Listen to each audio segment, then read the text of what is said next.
قبائلی پٹھان یاد آئے تو ان کی جنگی آزادی بھی یاد آ گئی۔ میں اپنے آپ میں ایسی شرمساری محسوس کرنے لگا جیسے اپنے آپ سے نفرت سی ہو گئی ہو۔ خیال آتا کہ میں انہی کے پاس رہ جاتا تو زیادہ اچھا ہوتا۔ اب میں ان تک نہیں پہنچ سکتا تھا۔ سوچتے سوچتے دماغ میں یہ آئی کہ ایک بار پھر کوالالمپور جانے کا اتفاق ہوا تو میں فیض الحق کے پاس پہنچ جاؤں گا اور اسے کہوں گا کہ باقی عمر اس کے ساتھ گزاروں گا اور فوج میں واپس نہیں جاؤں گا۔ مجھے یوں محسوس ہونے لگا جیسے مجھے روحانی اطمینان فیض الحق کے ہاں ہی ملے گا۔ دن کا 1 بج رہا تھا جب بریگیڈ رک گیا اور حکم ملا کہ گاڑیوں سے اتراؤ اور کھانا کھا لو۔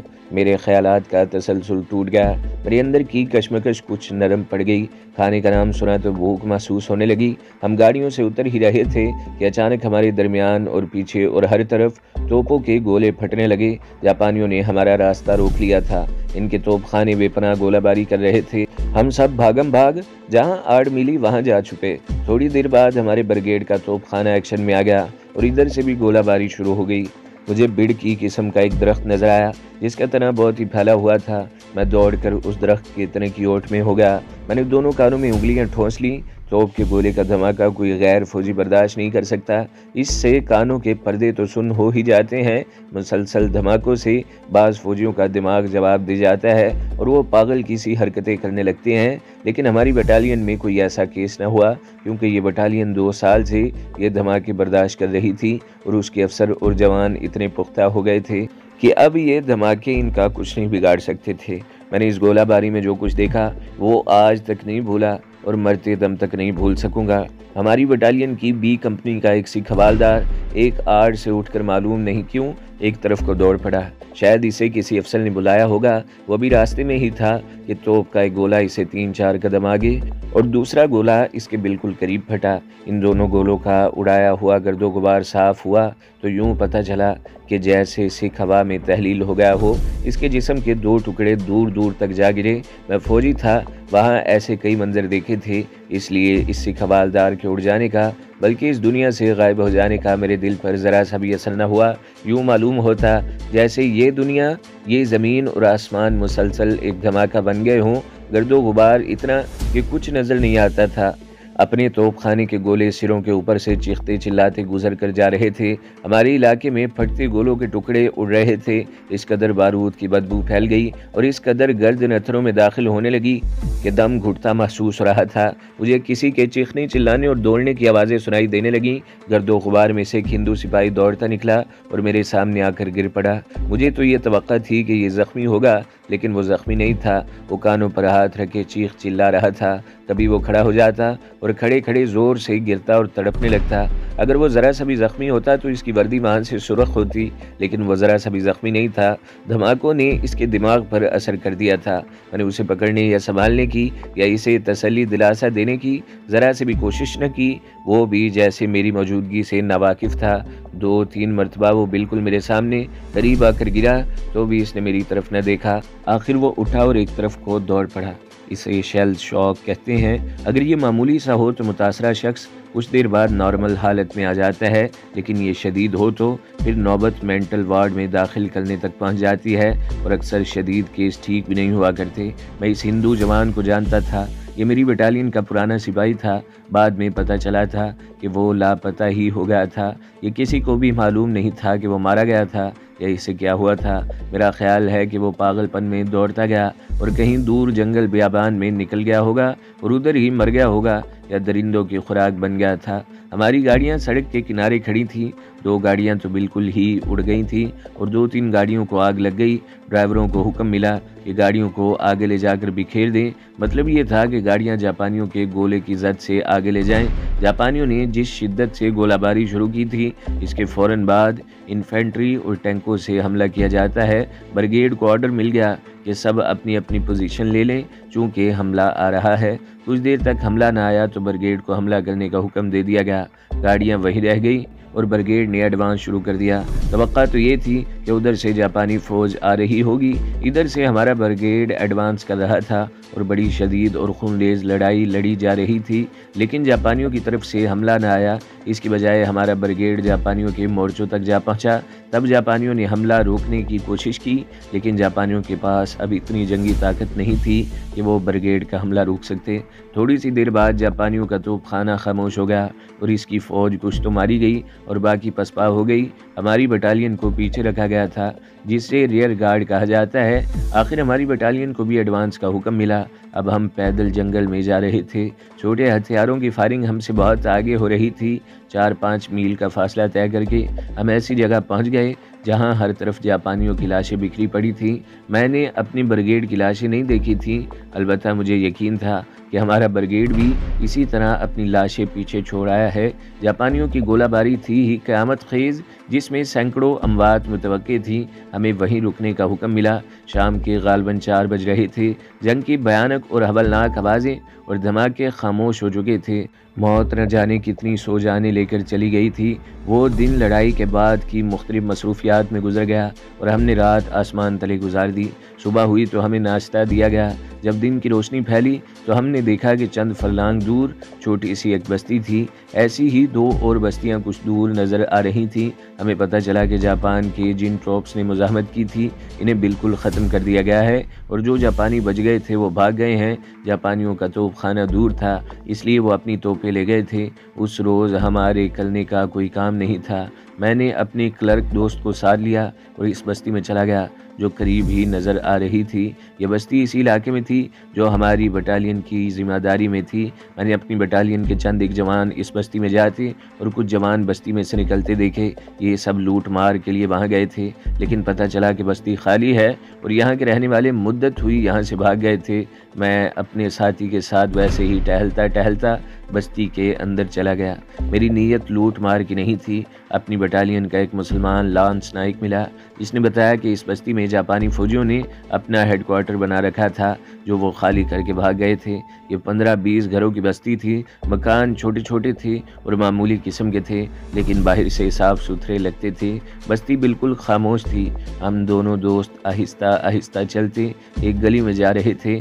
جاپانیوں کا یہی اگر بریگیڈ تھا یا جو ٹروپس تھا، اس کے ہیڈ کوارٹر کے لیے یہ بستی موجود تھی۔ ہم دونوں ساتھیوں نے سوچا بھی نہیں کہ ان مکانوں کے اندر جا کر دیکھیں، شاید کوئی قیمتی یا کام کی چیز ہاتھ آ جائے۔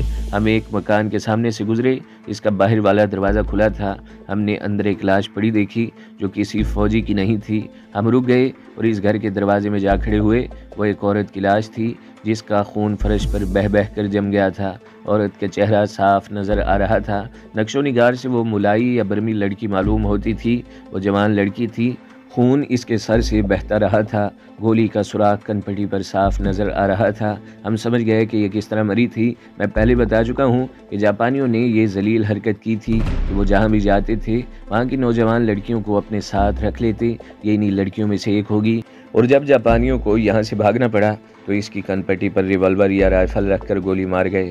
ہم وہاں سے چل پڑے اور جاپانیوں کی اس حرکت کے متعلق باتیں کرنے لگے۔ آگے جا کر ہم ایک اور گلی میں مڑ گئے۔ ایک مکان کے اندر سے کربناک چیخیں سنائی دینے لگیں۔ ہم رک گئے۔ کبھی یہ چیخیں بلند ہو جاتی اور پھر یہ ہائے ہائے جیسی آوازوں میں بدل جاتی۔ ہم دونوں نے ایک دوسرے کی طرف دیکھا اور کچھ کہے سنے بغیر دونوں اندر چلے گئے۔ جس کمرے سے یہ کربناک آوازیں آ رہی تھیں اس کے دروازے پر جا کر رکے۔ ہمارے سامنے ایسا منظر تھا جو کبھی دیکھا تھا نہ کبھی دیکھوں گا۔ فرش پر کمبل بچھے ہوئے تھے۔ ایک عورت بچے کو جنم دے رہی تھی۔ وہاں اور کوئی بھی نہیں تھا، وہ اکیلی تھی۔ جنگ کی ڈسی ہوئی دنیا میں جہاں موت کی حکمرانی تھی، ایک انسان جنم لے رہا تھا۔ ہم اس کی کوئی مدد نہیں کر سکتے تھے، نہ ہمیں معلوم تھا کہ ہمیں کیا کرنا چاہیے۔ یہ عورت جوان تھی اور ملایا کی رہنے والی تھی۔ اس میں تو کوئی شک نہیں تھا کہ جس بچے کو وہ جنم دے رہی ہے وہ اس کے خامند کا نہیں۔ اس عورت کو بھی جاپانیوں نے اپنے ساتھ رکھا ہوا تھا۔ خود تو بھاگ گئے اور اسے اس مصیبت میں چھوڑ گئے۔ میں نے اپنے ساتھی سے کہا کہ اپنے میڈیکل آفیسر کو جا کر بتاتے ہیں۔ وہ نہیں آئے گا، میرے ساتھی نے کہا۔ وہ آ بھی گیا تو کیا کر لے گا، چلو چلیں۔ میرے دل پر ایسا بوجھ آ پڑا کہ مجھ پر دقت طاری ہو گئی۔ میں اس عورت کی مدد کرنا چاہتا تھا لیکن میں مجبور اور بے بس تھا۔ ہم وہاں سے چلنے لگے تو اس عورت نے ہاتھ جوڑے اور پھر دائیں ہاتھ کی انگلیاں اکٹھی کر کے منہ کے ساتھ لگائیں، جس کا مطلب یہ تھا کہ وہ کچھ کھانے پینے کو مانگ رہی ہے۔ میں نے اپنے ساتھی کا بازو پکڑا اور بڑی تیزی سے باہر نکل آیا۔ اپنے ساتھی سے کہا اور کچھ نہیں تو اسے کھانے پینے کے لیے کچھ لا دیتے ہیں۔ میں دوڑ پڑا اور میرا ساتھی بھی میرے ساتھ دوڑنے لگا۔ دوڑتے دوڑتے ہم اپنے ٹھکانے پر پہنچے اور میں جلدی سے کھانے کی کچھ چیزیں اکٹھی کر لیں۔ فیلڈ یعنی محاذ پر ہمیں نہایت اچھا راشن ملا کرتا تھا، جسے اس وقت کی فوجی زبان میں ڈبل راشن کہا کرتے ہیں۔ میں نے پانی کی بوتل بھی اٹھا لی۔ میرے ساتھی نے بھی میری طرح کچھ چیزیں کھانے کے لیے اکٹھی کر لی تھی۔ ہم وہاں سے چلنے ہی لگے تھے کہ دور سے ہوائی جہازوں کی گھن گرج سنائی دینے لگی۔ یہ گھن گرج فوراً ہمارے ہی سروں پر پہنچ گئی اور اس طرح ہی ہم پر مشین گنوں کی گولیوں کی بوچھاریں پڑنے لگیں۔ نیچے سے طیارہ شکن مشین گنیں ان پر فائر کرنے لگی۔ یہ جاپانیوں کے لڑاکا بمبار طیارے تھے۔ انہوں نے 2-3 جگہوں پر بم بھی گرائے جن کے دھماکے بڑے ہی زوردار تھے۔ یوں لگتا تھا کہ جیسے زلزلہ آ گیا ہو۔ ہم اس عورت اور نوزائیدہ بچے کو تو بھول ہی گئے تھے اور اپنی جان کے لالے پڑ گئے۔ جاپانی ہواباز بڑے ہی نڈر اور دلیر تھے۔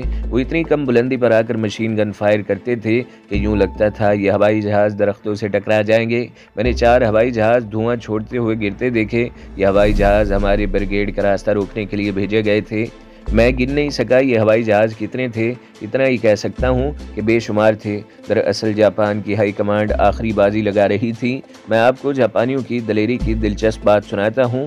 ہر ملک کی ایئر فورس کے پائلٹ جب لڑاکا بمبار طیاروں کو اڑاتے ہیں تو ان کے ساتھ پیراشوٹ لازمن ہوتے ہیں۔ پائلٹ کے لیے یہ حکم ہوتا ہے کہ جہاز کے اندر فضا میں ذرا سی بھی خرابی پیدا ہو جائے یا انجن سے ہلکا دھواں نکلنے لگے تو فوراً جہاز سے نکل آئے اور پیراشوٹ کے ذریعے زمین پر اترائے۔ میں نے جنگ کے بعد پڑھا تھا کہ جاپان واحد ملک ہے جس کے لڑاکا بمبار پائلٹ بغیر پیراشوٹ کے اڑتے ہیں۔ اس کا مطلب یہ تھا کہ تمہارا ہوائی جہاز فضا میں بگڑ جائے یا اسے گولیاں لگ جائیں تو اس کے ساتھ ہی جاؤ اور مر جاؤ۔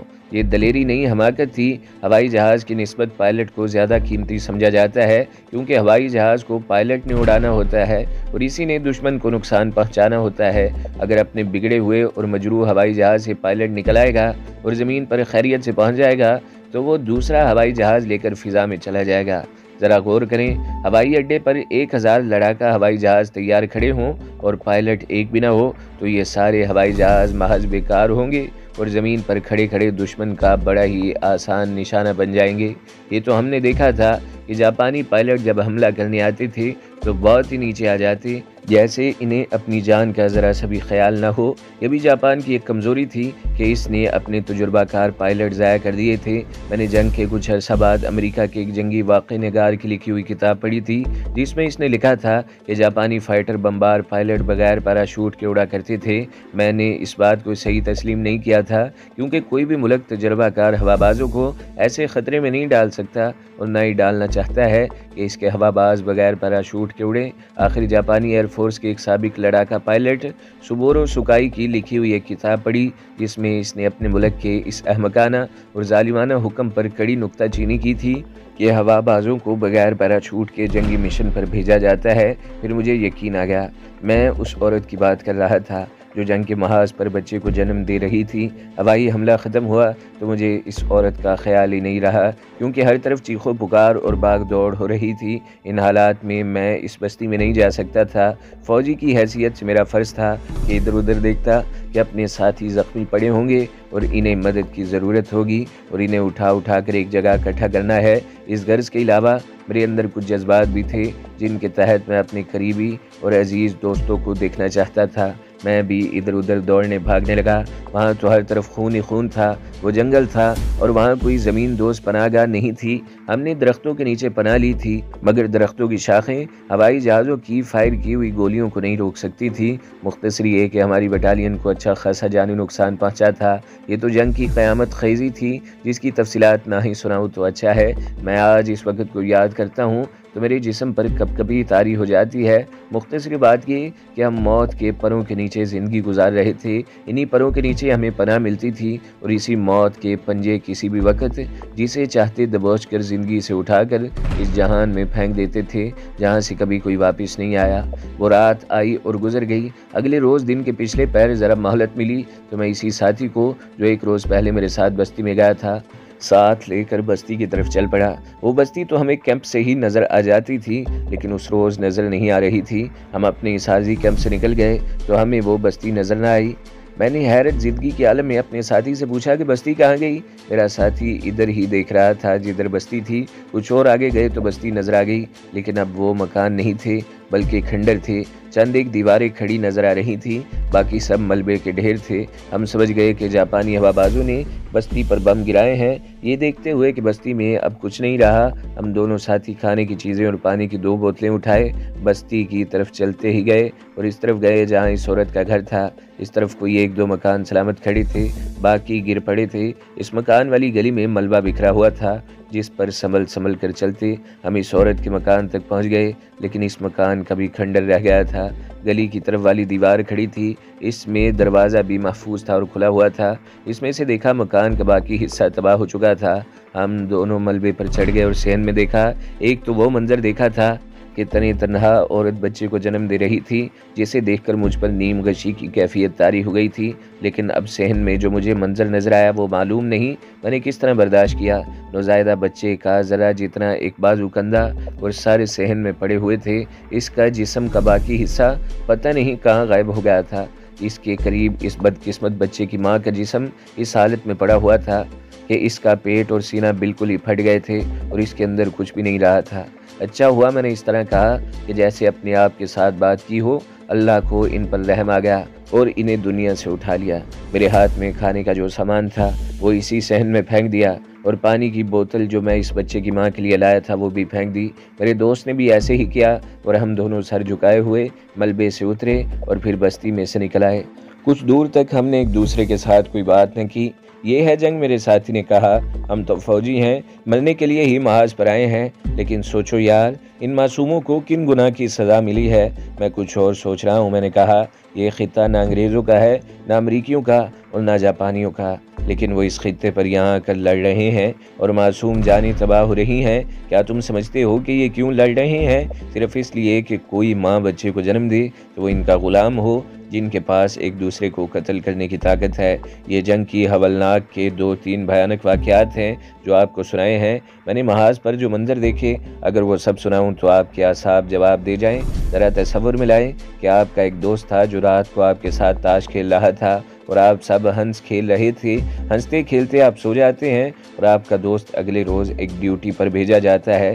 دن کے پچھلے پہر آپ دیکھتے ہیں کہ اس دوست کا ایک بازو ایک گیدڑ اٹھائے بھاگا جا رہا ہے اور آپ کے دوست کا باقی جسم گرد کھا رہے ہیں۔ اب میں آپ کو آگے لے جانا چاہتا ہوں، صرف یہ بتا دیتا ہوں کہ اس روز اپنے جتنے ساتھی مارے گئے تھے ان کی لاشیں اکٹھی کی گئیں۔ ان میں جو مسلمان تھے ان کی لاشیں ایک جگہ رکھ کر ہم نے جنازہ پڑھا اور ایک ہی گڑھا کھود کر ان سب کو اس گڑھے میں رکھا اور مٹی ڈال دی۔ اس طرح ہندوؤں اور سکھوں نے اپنے ساتھیوں کی لاشوں کی آخری رسوم ادا کی اور انہیں جلا ڈالا۔ ان سب کی جانیں صرف اس لیے گئیں کہ ہندوستان پر انگریزوں کے پنجے اور زیادہ مضبوط ہو جائیں اور ہم غلامی کی زنجیروں سے کبھی بھی نہ نکل سکیں۔